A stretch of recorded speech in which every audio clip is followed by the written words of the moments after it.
So guys, it's already 11/11 and ang lapit na rin ng Christmas season. So I'm pretty sure na nag-iipon na kayo para sa inyong big purchase this coming December. Or probably you can do it early itong 11/11 kasi this is the biggest sale na available for the whole year round.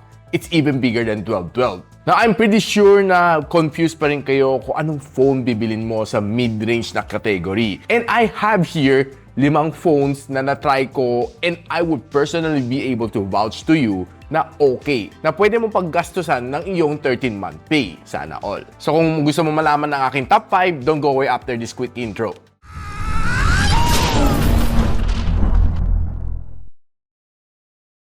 Now, number 5 on my list is the Techno Camon 30 Pro 5G. Itong phone na ito has a good camera. I would say it has improved over from its predecessor. And this one is being powered by the MediaTek Dimensity 8200 Ultimate and currently it's priced at 14,999.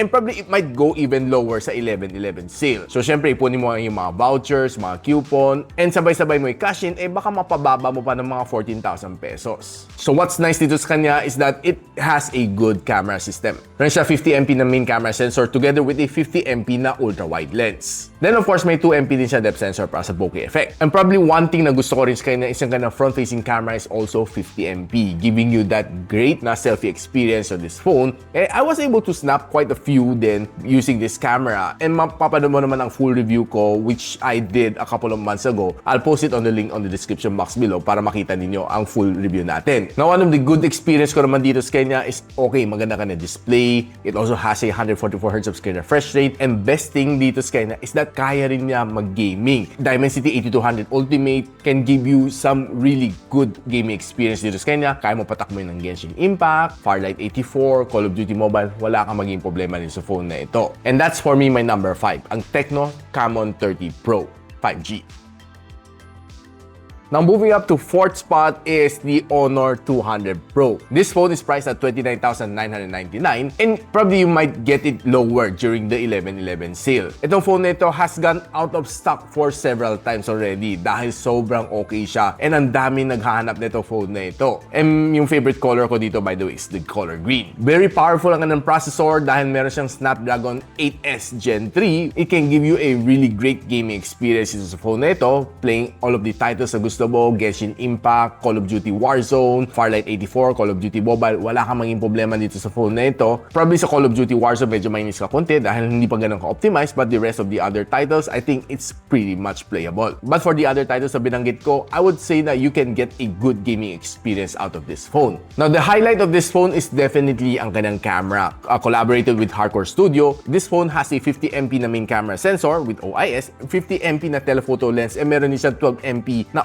ultra-wide lens. Kaya din niya mag-shoot up to 4K and 30. It's perfect for vlogging, for doing your content creation. Kayang-kaya nitong camera ni Honor 200 Pro. Not to mention na maganda rin kanyang dual camera setup, 50MP na main camera sensor, and a 2MP na depth sensor. And the best thing is pwede rin siya mag-shoot up to 4K and 30fps. The good thing dito sa phone na ito is be it sa low light, sa outdoor, makakuha ka ng magagandang photos dito sa kanya. And I've been shooting quite some photos dito sa phone na ito and I'm really happy with the result na nakukuha ko. And of course, syempre, using yung Hardcore Studio mode niya would give you some really great portrait shot. Now, probably the reason kung ba't ko siya nilagay sa 4th spot is that not everybody can afford a 30,000 pesos phone at mid-range.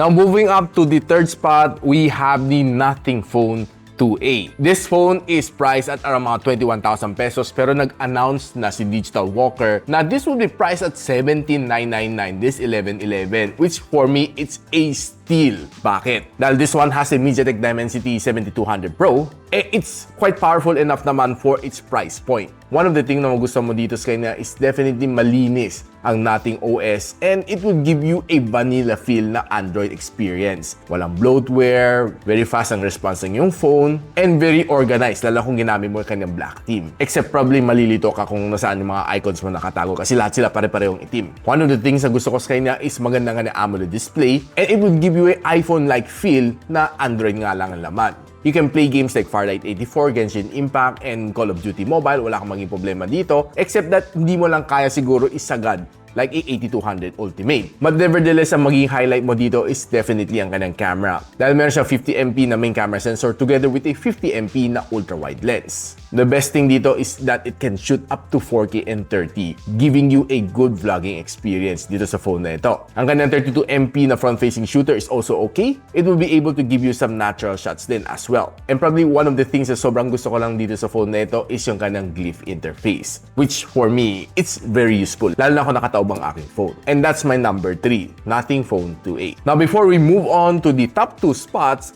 gusto ko kayong anyayahan na mag-subscribe sa ating channel dahil tinatry nating i-hit ang 300,000 subscribers this coming end of 2024. So sana tulungan niyo ako dito sa aking channel para makamit natin ang ating munting goal dito sa ating channel. So bago natin announce sa ating top 2, i-share ko muna sa inyo ang honorable mention natin dito. And it's the Infinix GT 20 Pro. Ba't ko nga ba siya nilagay sa honorable mention? Dahil pansinin nyo, mostly ng mga sinabi ko ay more of camera-centric phone. But si GT20 Pro, this is a gaming-centric phone. Maganda ang phone na ito. Ang likod niya may pa-RGB effect pa. It really gives you a gamer-centric experience. And priced at 15,000 pesos this 11/11, I would say sobra siyang sulit. Bakit? It's being powered by the Midrange Dimensity 8200 Ultimate. Hindi lang siya pang gaming, but it also has a 108MP na main camera sensor. Together with a 2MP na macro lens and a 2MP na depth sensor, I was wishing na sana nilagay na lang nila ay ultra-wide lens. But nevertheless, this is a gaming phone and it was able to give me some nice snaps naman. Decent snaps dito sa kanyang camera. And take note, ang kanyang harap is also a 32MP na front-facing shooter. Now, what's nice naman dito sa kanya is that it can give you a good gaming experience. I tried all of the titles na gusto ko, Genshin Impact, Call of Duty Warzone, and si Call of Duty Mobile, pati si Farlight 84. I would say na I was able to breeze through all of these titles. Except siguro si Call of Duty Warzone, medyo hindi lang ganun ka sobrang gandang ka ng gameplay dahil probably yung kind of optimization is not yet that optimized. But it can get you through the game basta i-lower down mong konti ang kanyang graphical settings. One of the things to like dito sa kanya is magandang kanyang touch response and meron din siyang 144Hz na screen refresh rate. And that's the Infinix GT20 Pro 5G.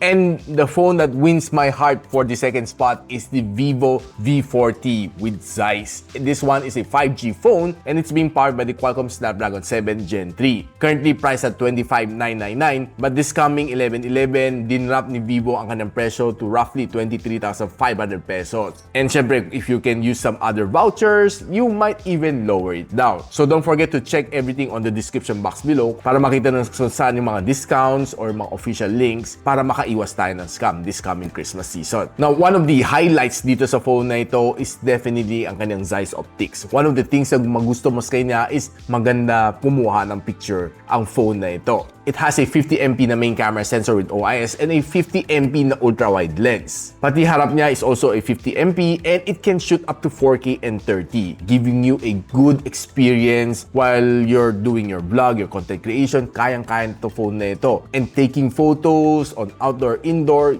expect to get some really nice snaps dito sa phone na ito dahil it's intended for you to capture some great moments dito sa phone na ito. Pagdating sa gaming, I would say kaya naman na mag-handle ng some games like si Farlight 84, Call of Duty Mobile, and sila Mobile Legends, maning-mani lang naman dito sa phone na ito. But more highlight talaga sa kanyang camera performance. And that's the Vivo V40 5G with Zeiss optics.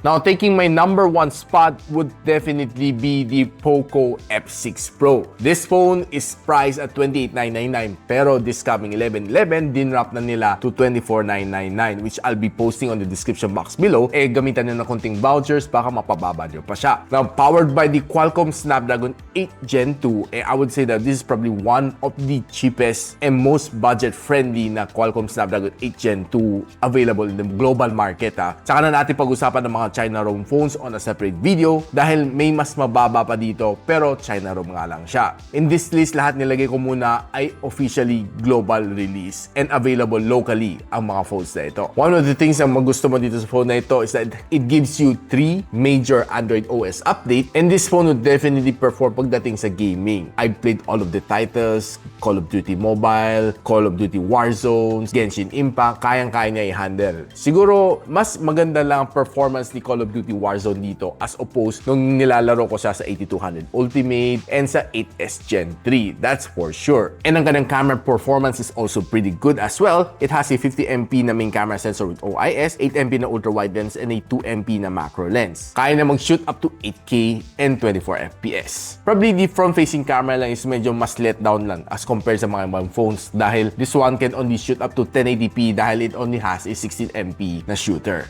But overall, ang experience ko pagdating sa kanyang camera is good, and probably the winning factor dito is that it can give you a really good gaming experience. And that's my number one, Poco F6 Pro. Now, lahat ng mga binanggit ko guys, I'll be posting on the description box below kung saan sila pwede mabili. And isasama ko na rin ang link ng full review ko for these phones na binanggit ko. And probably if you're asking me kung gagawin ko rin ng separate video para sa China ROM phones, yes, I would make my top 5 para sa mga China ROM phones din na sulit for this 2024. Lalo na itong 11/11 sale. So don't forget to subscribe para ma-notify kayo once na nilabas ko na ang video na yon. So kung gusto nyo malaman kung saan nyo pwede mabili mga phone na binanggit ko, please click the link on the description box below para makita nyo ang official link para iwas tayo ng scam. And if you like this video, don't forget to share it to your friends na mga naghanap din ng mga phones pang sarili nila, pang regalo sa family nila, or para sa partner nila. And make sure to share the good news. Huwag mo itago sa sarili mo lang. And syempre, a subscription to this channel is definitely appreciated. I'll see you on the next video. And so, ako para si Richmond, and you're watching Gadget Sidekick. Like and subscribe to my channel. Don't forget to hit that notification bell. For one of my latest uploads, click the dito. And for one of my popular uploads, click here.